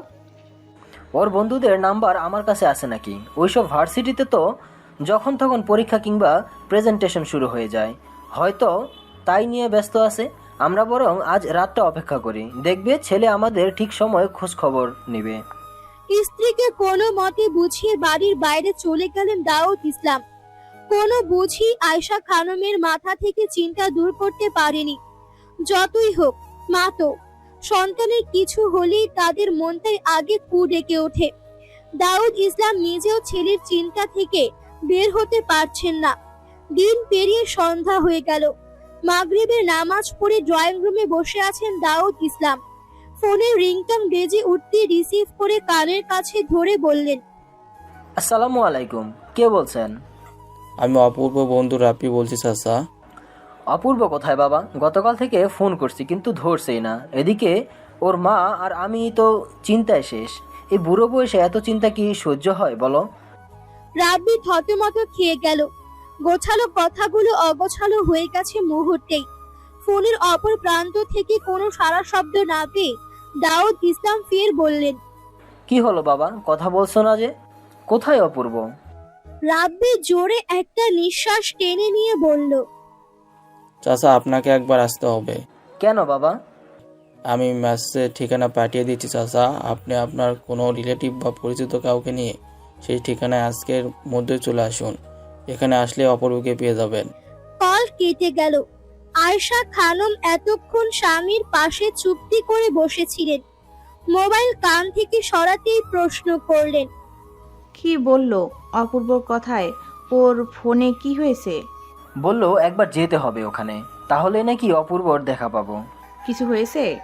তা তো বললো না, একা একা যেতে নিষেধ করলো। এছাড়া এতটা পথ কি আমার পক্ষে একা যাওয়া সম্ভব? মিরাজকে ফোন করে আসতে বলে দাও। ছেলেটা ঠিক আছে কি না কে জানে, মিরাজ এলেই বেরিয়ে পড়বে। দাউদ ইসলাম স্ত্রীর কথা মতো বড় ভাইয়ার ছেলেকে ফোন করে আসতে বলে দিয়ে ঘরে চলে গেলেন তৈরি হওয়ার জন্য। চাচার ফোন পেয়ে মিরাজ তৎক্ষণাৎ বাড়ি থেকে বের হয়ে গেল। বিয়ে বাড়ি থেকে মৌনতা এবং তার পুরো পরিবার নিজেদের আবাস স্থলে ফিরেছে। পোশাক বদলিয়ে কাজে লেগে গেলেন রাজিয়া সুলতানা। মাত্র কয়েকদিনই ঘরগুলো কেমন ময়লা হয়ে গেছে। মৌনতা হাত পা ছড়িয়ে সোফায় বসে বিরক্তি নিয়ে বলল, উফ মা, এতটা পথ জার্নি করে এলে একটু শুয়ে বিশ্রাম নিবে, তা না করে কাজে লেগে পড়েছো। রাজিয়া সুলতানা মেঝে ঝাড়ু দিতে দিতে উত্তর দিলেন, আমি কি তোর মতো নোংরা নাকি সবকিছু অপরিষ্কার রেখে শুয়ে থাকবো? মৌনতা চুপ হয়ে গেল। মায়ের সঙ্গে কথা বাড়ালে যে সে কথায় পারবে না তা বুঝে গেছে। মিরাজকে সঙ্গে নিয়ে কাঙ্ক্ষিত ঠিকানায় পৌঁছেছেন দাউদ ইসলাম। একটি ছেলে এগিয়ে এলো তাদের দিকে। দাউদ ইসলামের দিকে তাকিয়ে সালাম দিয়ে বলল, আমি ফোন করেছিলাম আঙ্কেল। তো অপূর্ব কোথায় বাবা? এবার তো নিয়ে চলো ওর কাছে। জি আঙ্কেল, চলুন। মর্গে কয়েকজন মিলে একটা লাশকে ঘিরে দাঁড়িয়ে আছে। মুখে তাদের আতঙ্ক বিরাজ করছে। দাউদ ইসলাম এবং মিরাজকে নিয়ে সেখানে উপস্থিত হলো রাব্বি। কপালে কয়েকটি ভাঁজ পড়লো দাউদ ইসলামের। প্রশ্ন করলেন, এখানে কেন নিয়ে এলে? এটা তো মর্গ, এখানে তো মৃত মানুষ থাকে। চোখ দুটো লাল হয়ে গেছে রাব্বির। মনে হচ্ছে এই যেন বর্ষণ হবে। নীরব ভঙ্গিতে এগিয়ে গেল সেই মৃত দেহের দিকে। মুখের ওপর থেকে কাফনের কাপড় সরিয়ে দিয়ে দৃষ্টি সরিয়ে নিল। পরিচিত মুক্তি দেখে অন্তর আত্মা কেঁপে উঠল দাউদ ইসলামের। পৃথিবীর সবচেয়ে নিকৃষ্ট দৃশ্যপট হচ্ছে জীবিত পিতার দৃষ্টি সম্মুখে সন্তানের লাশ। ছোট ছোট কদম ফেলে এগিয়ে গেলেন দাউদ ইসলাম। অক্ষিদয় ভিজে গেছে ওনার। শিশু সুলভ কণ্ঠে বললেন, অপূর্ব বাপ, আমার এই অসময়ে এভাবে এখানে শুয়ে আছিস কেন? এই দেখ, তোর বাবা এসেছে, চোখ খোল এবার। নিস্তেজ প্রাণহীন দেহ পড়ে আছে বেডে, নেই কোনো সারা শব্দ। দাউদ ইসলাম হাউমাউ করে কেঁদে দিলেন। কাঁদতে কাঁদতে চিৎকার করে বললেন, কি হয়েছে আমার ছেলের? ও কথা বলছে না কেন? কেন আমার কথা শুনছে না? আমার ছেলে তো কখনোই আমার অবাধ্য ছিল না। উঠ না অপূর্ব, এদিকে তোর মা তো তোর জন্য অপেক্ষা করছে। মিরাজ দাউদ ইসলামের বাহু ধরে উনাকে সামলানোর চেষ্টা করতে লাগলো, কিন্তু পুত্রের এমন অবস্থা দেখে কিছুতেই স্বাভাবিক হতে পারছেন না দাউদ ইসলাম। উনার প্রেসার বেড়ে গেছে। উপস্থিত একজন ডাক্তার থেমে থেমে বললেন, অপূর্ব আর বেঁচে নেই, উনি গতকাল রাতে আত্মহত্যা করেছেন। কথাটি মুহূর্তের মধ্যেই দাউদ ইসলামের মস্তিষ্কে আঘাত করে। সঙ্গে সঙ্গে উনি জ্ঞান হারান। উনার দেহখানা ভারসাম্য হারিয়ে লুটিয়ে পড়ে মিরাজের ওপর। মিরাজ দুই হাত দিয়ে দাউদ ইসলামকে ধরে। রাব্বি এবং আরো দুজন ছেলে মিলে দাউদ ইসলামকে ধরাধরি করে অন্য ক্যাবিনে নিয়ে গেল। ডাক্তাররা ওনাকে চেক আপ করতে লাগলো। মিরাজ সেখান থেকে প্রস্থান করলো। রাব্বির উদ্দেশ্যে বলল, আত্মহত্যা করার মতো ছেলে তো অপূর্ব নয়, সত্যি করে বলো তো কি হয়েছিল? মাথা নিচু করে আছে রাব্বি। রাব্বির থেকে কোনো উত্তর না পেয়ে বাকিদের জিজ্ঞেস করলো মিরাজ, কিন্তু কারো কাছ থেকে কোনো উত্তর পাওয়া যায়নি। রাত 1:30। অ্যাম্বুলেন্স ঝনকার তুলে বাড়ির সামনে এসে দাঁড়িয়েছে। এমন বিদ্ঘুটের শব্দে চারপাশের বিল্ডিং এর মানুষের ঘুম ভেঙে গেছে। কেউ কেউ জানালা দিয়ে উকি দিয়ে ঘটনা বোঝার চেষ্টা করছে, আবার কেউ বা নিচে নেমে চলে এসেছে। আয়েশা খানম দরজা খুলে বাহিরে এলেন। চমকায়িত দৃষ্টিতে তাকিয়ে আছেন সেদিকে। অ্যাম্বুলেন্স থেকে প্রথমে একটি স্ট্রেচার করে দাউদ ইসলামকে নামানো হলো। আয়েশা খানম বিচলিত কণ্ঠে বললেন, ওর কি হয়েছে? এভাবে শুয়ে আছে কেন? মিরাজ নিচু স্বরে বলল, চাচা অসুস্থ হয়ে গেছেন, প্রেশার বেড়ে গেছে, ওনাদের ঘরটা দেখিয়ে দিন চাচি। আয়েশা খানম ওনাদের ঘর দেখিয়ে দিয়ে পেছন পেছন যেতে লাগলেন। দাউদ ইসলামকে বিছানায় শুয়ে দিয়ে চলে এলো ওয়ার্ড বয়রা। পরপর আরেকটি স্ট্রেচারে নামানো হলো অপূর্বর প্রাণহীন দেহ। বসার ঘরে রাখা হলো সেই স্ট্রেচার। স্বামীর শিওরে বসে সর্ষে তেল দিয়ে হাত মালিশ করে দিচ্ছেন আয়েশা খানম। অপূর্বর বড় বোন উর্মিলা এবং জামাই সোহিলও পৌঁছে গেছে সেখানে। মেয়েদের রেখে সোহিলি এসেছে বৃদ্ধা শাশুড়ির নিকট। মেয়ে এবং মেয়ে জামাইকে দেখে সৌজন্য হাসলেন আয়েশা খানম। বললেন, এত রাতে তোরা নিশ্চয়ই বাবার অসুস্থতার কথা শুনেই চলে এসেছিস। চিন্তা করিস না, তোদের বাবা এখন অনেকটাই সুস্থ। এখন শুধু জ্ঞান ফেরার পালা। কেঁদে দিল উর্মিলা। হায়া, কাঁদছিস কেন? বললাম তো গুরুতর কিছু হয়নি। মা, বাইরে চলো। কেন? অপূর্বকে দেখবে না? অপূর্ব এসেছে? উর্মিলার চোখ বেয়ে পানি পড়ছে। আয়েশা খানম রাগান্বিত স্বরে বললেন, কথাই অপূর্ব, বাইরে কি করছে? এদিকে বাবা অসুস্থ হয়ে বিছানায় শুয়ে আছে, মা চিন্তা করছে, আর সে কিনা বাইরে বসে আছে। ডেকে আনুকে। ও যে আসতে পারবে না মা, তোমাকে যেতে হবে। আমায় যেতে হবে? এসব বাচ্চামো বাদ দিতে বলো কে? দেখছিস তো তোদের বাবা অসুস্থ। এখন আমি এখান থেকে উঠে কি করে যাই? সায়রার বাবা না হয় বাবার কাছে থাকবে, তুমি চলো না মা অপূর্বের কাছে। আয়েশা খানম বিরক্ত হলেন। দীর্ঘ শ্বাস ফেলে বসা থেকে উঠে দাঁড়িয়ে মেয়ের সঙ্গে চললেন বসার ঘরে। বেশ কয়েকজন লোক জড়ো হয়েছে বাড়িতে। অনেকক্ষণ আগে মিরাজ বাড়িতে ফোন করে জানিয়ে দিয়েছে। আত্মীয় স্বজনেরা আসা শুরু করে দিয়েছে। বসার ঘরে আসতে আয়েশা খানমের পা জোড়া থেমে গেল। উর্মিলা নিজের কান্না আর চেপে রাখতে পারল না। হাউমাউ করে কাঁদছে সে। আয়েশা খানম শুকনো ঢোক গিলে বললেন, কে শুয়ে আছে ওখানে? তোরা কাঁদছিস কেন? কি রে, বল না, কে ওখানে? একজন লোক গিয়ে মুখ থেকে সাদা কাফনের কাপড় সরিয়ে দিলেন। সঙ্গে সঙ্গে মেঝেতে ধপ করে বসে পড়লেন আয়েশা খানম। ছেলের গালে হাত রেখে বললেন, অপূর্ব, এই অপূর্ব, এভাবে শুয়ে আছিস কেন বাবা? উর্মিলা মায়ের পাশে বসে পড়ল, কাঁদতে কাঁদতে বলল, অপূর্ব আর নেই মা, ও যে চলে গেছে আমাদের ছেড়ে। রেগে গেলেন আয়েশা খানম। হিংস্র দৃষ্টিতে মেয়ের দিকে তাকিয়ে বললেন, কি সব আজে বাজে কথা বলছিস তুই? অপূর্ব নেই মানে? এই তো আমার ছেলে আমার সামনে শুয়ে আছে। আমার ছেলেটার অনেক ঘুম পেয়েছে মনে হয়, তাই ঘুমিয়ে গেছে। তোরা কেউ ওকে নিয়ে ঘরে শুয়ে দে।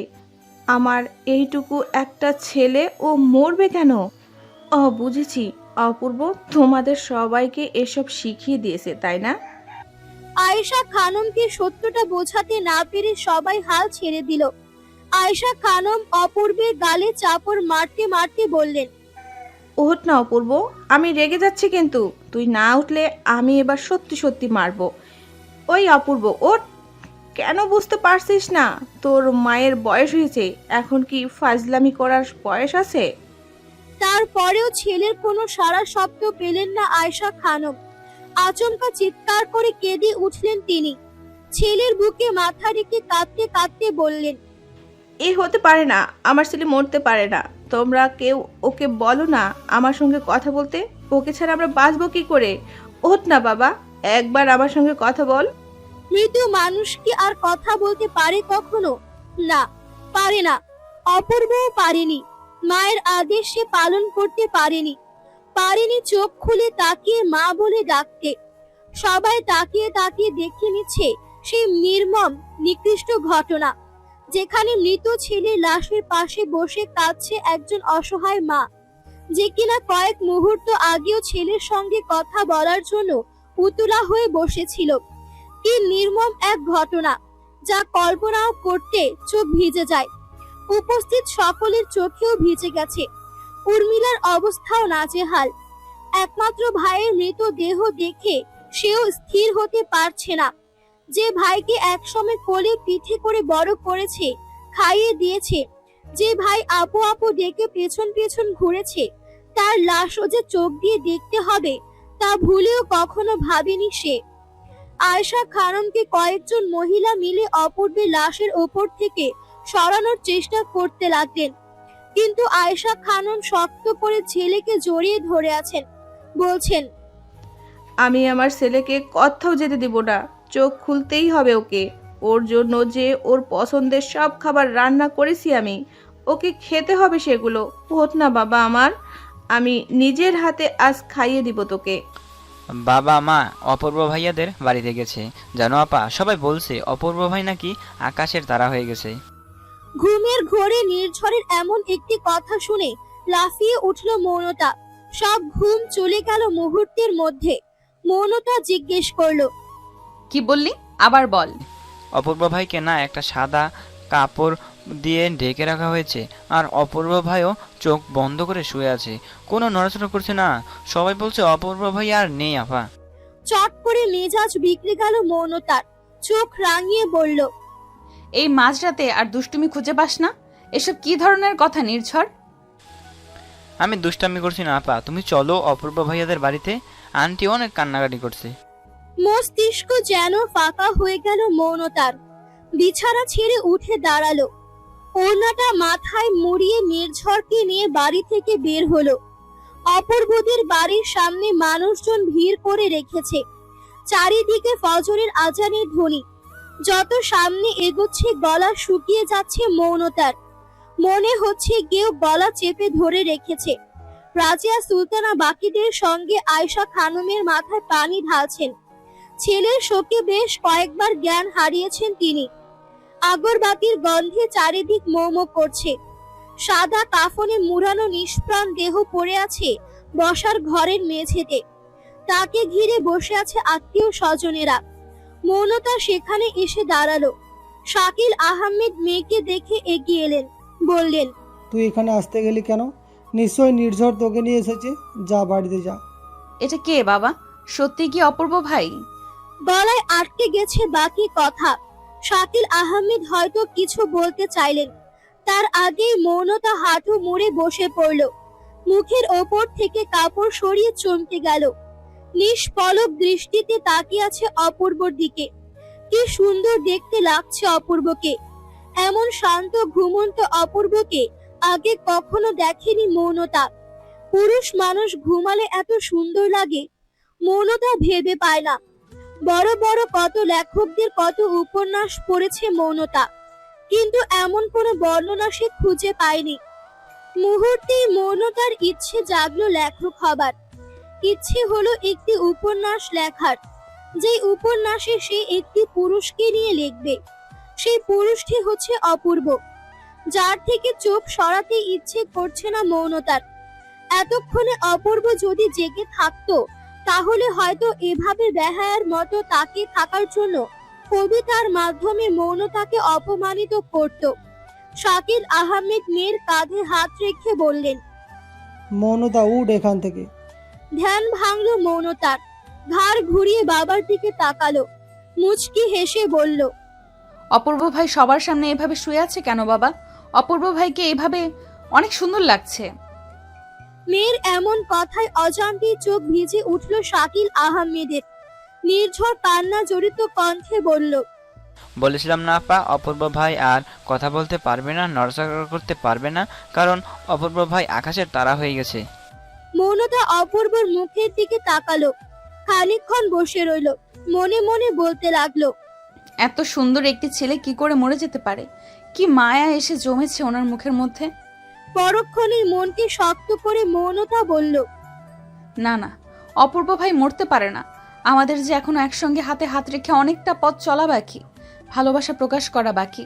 মৌনতা কাঁপা কাঁপা হাতে অপূর্বকে স্পর্শ করলো, চোখে মুখে হাত বুলাতে লাগলো। ভেতরে কেমন এক অদ্ভুত শিহরণ খেলে গেল। এই 17 বছরের জীবনে সে এক দুঃসাধ্য কাজ করে ফেলেছে। সে তার এত দিনকার স্বপ্ন পূরণ করতে পেরেছে অপূর্ব নামক পুরুষটিকে ছুঁতে। এই স্বপ্নটি বেশ কয়েকবার দেখেছিল মৌনতা, কিন্তু পূরণ করতে পারেনি। এমন সুযোগ যে অপূর্ব কখনো তাকে দেয়নি। অপূর্বর চেতনা থাকলে হয়তো এমন কাজ করার মতো দুঃসাহস হতো না। ভাবনার মধ্যেই শুনতে পেল কেউ বলছে, ছেলেটা খুব ভালো ছিল, একেবারে দাউদ ভাইয়ের মতো হয়েছে। তা মূল্য কিভাবে? শুনেছি তো আত্মহত্যা করেছে। মৌনতার হুঁশ ফিরল। খেয়াল করলো অপূর্বর শরীর বরফের মতো ঠান্ডা হয়ে আছে। নাকের কাছে হাত নিতে আটকে উঠল, শ্বাস প্রশ্বাস চলছে না। মৌনতা বাবার দিকে তাকালো, চোখ দিয়ে পানি বর্ষণ হচ্ছে তার, দম বন্ধ হয়ে যাচ্ছে। কাঁপা কাঁপা গলায় বলল, বাবা, অপূর্ব ভাই। শাকিল আহমেদ মেয়ের পাশে বসলেন, বললেন, গতকাল রাতেই মারা গেছে। মস্তিষ্ক ফাঁকা হয়ে গেল, সবকিছু এলোমেলো লাগছে। কিছুক্ষণ আগেও যাকে নিয়ে ঘর বাঁধার স্বপ্ন দেখেছিল একটি মেয়ে, সেই মানুষটি কিনা মরে গেছে, লাশ হয়ে সাদা কাফনে জড়িয়ে শুয়ে আছে। প্রিয় মানুষটির প্রাণহীন দেহ ঝাঁকিয়ে ডাকতে লাগলো মৌনতা। চিৎকার করে কান্না জড়িত কণ্ঠে বলতে লাগলো, অপূর্ব ভাই সত্যিই কি আপনি আর নেই? এ কি করে হতে পারে? আপনি তো আমায় কথা দিয়েছিলেন আমায় ছেড়ে যাবেন না, আমায় নিজের করে নেবেন, পুরো শহর ঘুরবেন। তাহলে কেন এখন এইভাবে শুয়ে আছেন? উঠুন না অপূর্ব ভাই, আপনি এইভাবে নিজের প্রতিজ্ঞা ভঙ্গ করতে পারেন না, আমায় ঠকাতে অপূর্ব ভাই। মেয়ের এমন পাগলামি দেখে চমকে উঠলেন শাকিল আহমেদ। মেয়ের মাথায় হাত দিয়ে বললেন, মৌনতা মা, মৃত মানুষের জন্য কাঁদতে নেই, তাদের আত্মা কষ্ট পাবে তো। আমি তো কাঁদছি না বাবা, কেন যে চোখ দিয়ে পানি পড়ছে বুঝতে পারছি না। তুমি অপূর্ব ভাইকে তাকাতে বলো না বাবা, ওনাকে যে আমি ভালোবাসি বাবা, আমার ভালোবাসার কি হবে বাবা? শাকিল আহমেদের ভেতরে ভয় হানা দিয়েছে। মৌনতা অপূর্বকে ভালোবাসে এমন একটি সত্য তো ওনার জানা ছিল না। এবার কি হবে? কিভাবে সামলাবেন মেয়েকে? ভাবনার মধ্যে মৌনতা একটি ভয়ঙ্কর কাণ্ড ঘটিয়ে ফেলল। কাফনের কাপড় অপূর্বর শরীর থেকে খুলে ফেলার চেষ্টা করতে লাগলো। তৎক্ষণাৎ মিরাজ এসে হাত ধরল মৌনতার। পাগলামি বেড়ে গেল মৌনতার। তেজ দেখিয়ে বলল, ছাড়ুন আমার হাত, আমি জানি আমার অপূর্ব ভাইয়ের কিচ্ছু হয়নি। ও বাবা, অপূর্ব ভাইকে আমার সঙ্গে কথা বলতে বলো না। শাকিল আহমেদ নির্ঝরের উদ্দেশ্যে বলল, তোর মাকে ডেকে নিয়ে আয়। তোদের মা ছাড়া মৌনতাকে কেউ সামলাতে পারবে না। নির্ঝর দৌড়ে গেল রাজিয়া সুলতানার কাছে। এদিকে মৌনতাকে সামলানো যাচ্ছে না, পাগলামি বেড়ে যাচ্ছে, বারবার তেড়ে যাচ্ছে অপূর্বর দিকে। রাজিয়া সুলতানা এলেন, স্বামীর মুখে সমস্ত ঘটনা শুনে অবাক হলেন। মেয়েকে জড়িয়ে ধরে নরম কণ্ঠে বললেন, এভাবে কান্নাকাটি করলে হবে বল? যে যাওয়ার সে তো চলেই গেছে, কাঁদলে কি আর মরা মানুষ ফেরত আসবে বল? কিন্তু অপূর্ব ভাই তো বলেছিল আমায় ছেড়ে যাবে না। কেন এমন করলো অপূর্ব ভাই? বলো না মা। কি বোঝ দিয়ে মেয়েকে শান্ত করবেন ভেবে পেলেন না রাজিয়া সুলতানা। কাঁদতে কাঁদতে এক পর্যায়ে অজ্ঞান হয়ে গেল মৌনতা। শাকিল আহমেদ এবং রাজিয়া সুলতানা মেয়েকে নিয়ে বাড়িতে চলে গেলেন। দাউদ ইসলাম শব্দহীন কদম ফেলে ছেলের লাশের পাশে এসে বসলেন। এতদিন সবাই যাকে গম্ভীর এবং কঠিন হৃদয়ের মানুষ বলে জেনে এসেছে, তাকেও যে কাঁদতে দেখতে হবে কেউ হয়তো কখনো ভাবতেও পারেনি। সে গম্ভীর তেজি দাউদ ইসলামের চোখে পানি দেখে উপস্থিত সকলের মনটা বিষিয়ে উঠেছে। দাউদ ইসলাম সযত্নে ছেলের মাথায় হাত বুলিয়ে দিয়ে বললেন, ঘুমা বাবা ঘুমা। আজ যাদের জন্য আমরা তোকে হারিয়েছি, যাদের জন্য আমাদের কুল খালি হয়েছে, তারাও এই অন্যায়ের শাস্তি একদিন ঠিক ভোগ করবে। অন্যায়কারীরা কখনো ছাড় পায় না। নিজ হাতে ছেলের মুখ কাফনের কাপড় দিয়ে ঢেকে দিলেন দাউদ ইসলাম। সবার উদ্দেশ্যে বললেন, মসজিদে জানিয়ে দাও, জানাজার ব্যবস্থা করো, সকাল হলেই কবর দিতে হবে তো। মৌনতাকে স্যালাইন দেওয়া হয়েছে, ঘুমের ইনজেকশন দিয়ে ঘুম পাড়িয়ে রাখা হয়েছে। জেগে গেলেই বিপদ, কেউ সামলাতে পারে না তাকে। মুখে শুধু একটাই কথা, আমি অপূর্ব ভাইয়ের কাছে যাব, এনে দাও আমার অপূর্ব ভাইকে। আজ দুদিন হলো ছেলেকে নিজ হাতে কবরে শুয়ে দিয়ে এসেছেন দাউদ ইসলাম। পুরো বাড়ির পরিবেশ থমথমে। আয়শা খানম এখনো ছেলের মৃত্যু মেনে নিতে পারেননি। উর্মিলা মেয়েদের নিয়ে আপাতত এখানেই থাকার সিদ্ধান্ত নিয়েছে। সোহেলও তা মেনে নিয়েছে। রাব্বি বসে আছে দাউদ ইসলামের সামনে। দাউদ ইসলাম গম্ভীর কণ্ঠে প্রশ্ন করলেন, সেদিন রাতে কি হয়েছিল আমার ছেলের সঙ্গে? একদম সত্যি কথা বলবে। এমন একটা কাজ করার মতো ছেলে আমার অপূর্ব নয়। শুকনো ঢোক গিলল রাব্বি। মনে পড়ল সেই দিনের সেই ভয়ঙ্কর এবং নির্মম ঘটনা। রাত 11টা কিংবা 11:30 বাজে। রোজকার মতো অপূর্ব এবং রাব্বি মিলে তাদের অ্যাসাইনমেন্ট করছিল। বাহির থেকে জোরে জোরে কেউ দরজা ধাক্কা দিচ্ছে। অপূর্ব ভ্রুজোড়া কুঁচকে বলল, দেখো তো গিয়ে কে এসেছে। রাব্বি দরজা খুলতেই চমকে গেল। রনির দল বলেরা ভিতরে প্রবেশ করলো। মাহমুদ তাদের মধ্যকার দুজনকে চোখ দিয়ে ইশারা দিতেই তারা রাব্বির উদ্দেশ্যে বলল, তুমি আমাদের সঙ্গে চলো, কাজ আছে। কোথায় যাব? এত রাতেই বা কেন যাব?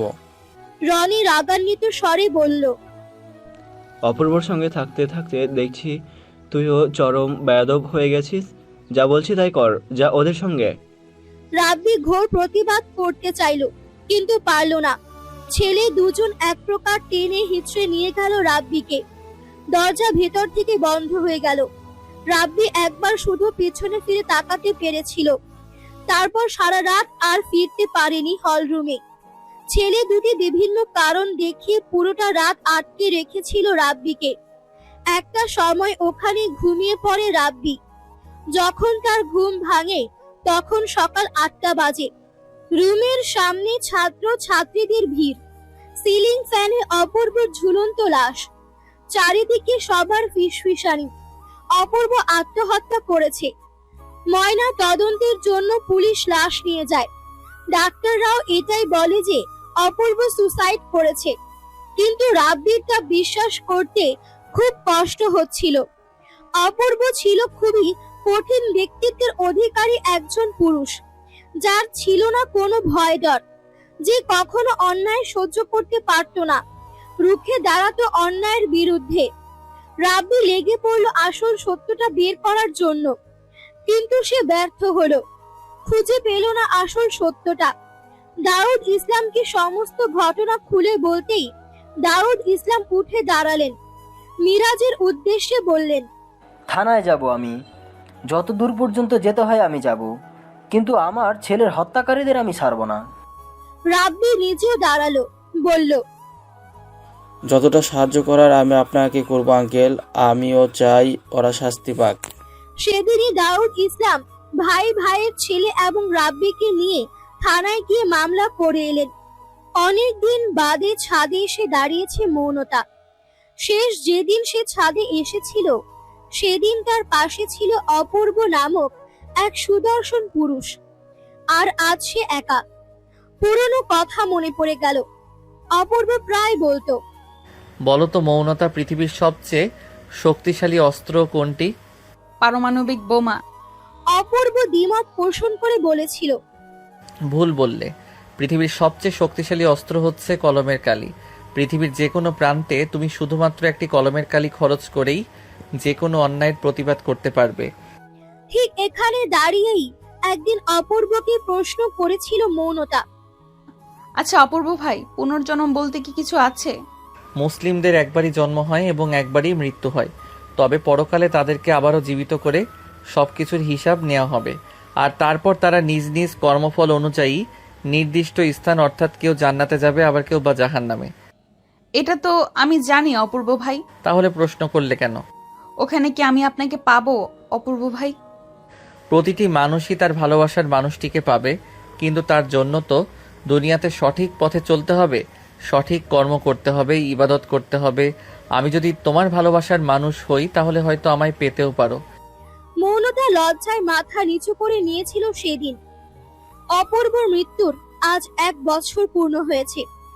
সবাই নিজেদেরকে পরিস্থিতির সঙ্গে খাপ খাইয়ে নিয়েছে, স্বাভাবিক হয়ে গেছে সবাই। কিন্তু আয়শা খানম পুত্র শোকে মানসিক ভারসাম্য হারিয়েছেন। অপূর্বর মৃত্যুর তদন্ত এখনো চলছে, অথচ সব প্রমাণ সামনে থাকার পরেও অপরাধীরা ধরা পড়ছে না। এই শহরে অন্যায়ের প্রতিবাদ করা, ন্যায় পথে চলা মানুষদের মরতে হয়। এই শহরে অন্যায়ের বিচার পেতে পেতে বছর কেটে যায়। এই শহরে মুখোশধারী মানুষেরা ভালো থাকে। এই শহরে টাকা দিয়ে মিথ্যাকে সত্য আর সত্যকে মিথ্যা করা যায়। মৌনতাও বাকি সবার মতো স্বাভাবিক হয়েছে। এইচএসসি পরীক্ষা দিয়েছে, আগের মতো করে সবার সঙ্গে হেসে খেলে দিন কাটাচ্ছে। কিন্তু দিন শেষে ওই একটাই না পাওয়া তাকে পোড়ায়। এই জীবনে সে তার অপূর্বকে পেল না তার ভালোবাসার মানুষটিকে। তাতে কি হয়েছে? দুনিয়ার জীবন তো ক্ষণস্থায়ী, হয়তো পরকালে ঠিক দেখা হবে তাদের। মাঝে একদিন নুসেরার সঙ্গে দেখা হয়েছিল তার। অনেক সুখে আছে নুসেরা। যাওয়ার আগে নুসেরা মুচকি হেসে মৌনতার উদ্দেশ্যে বলেছিল, আমিও অপূর্বকে পাইনি, তুইও অপূর্বকে পাসনি, হিসেব বরাবর। আলগোছে চোখের পানি মুছে নিয়ে আকাশের দিকে তাকিয়ে মৌনতা বলল, আমি আপনার সঙ্গে মেঘের ভেলা হয়ে সামনে এগিয়ে যেতে চেয়েছিলাম অপূর্ব ভাই, কিন্তু আপনি তো একা একাই চলে গেলেন। তাতে কি হয়েছে? আমি অপেক্ষা করব আপনার জন্য। আপনার জায়গাটা যে কেউ দখল করতে পারবে না। আমি সব সময় চিৎকার করে বলবো আমি একজন পুরুষকে ভালোবাসতাম আর এখনো ভালোবাসি। সে হচ্ছে আমার অপূর্ব ভাই।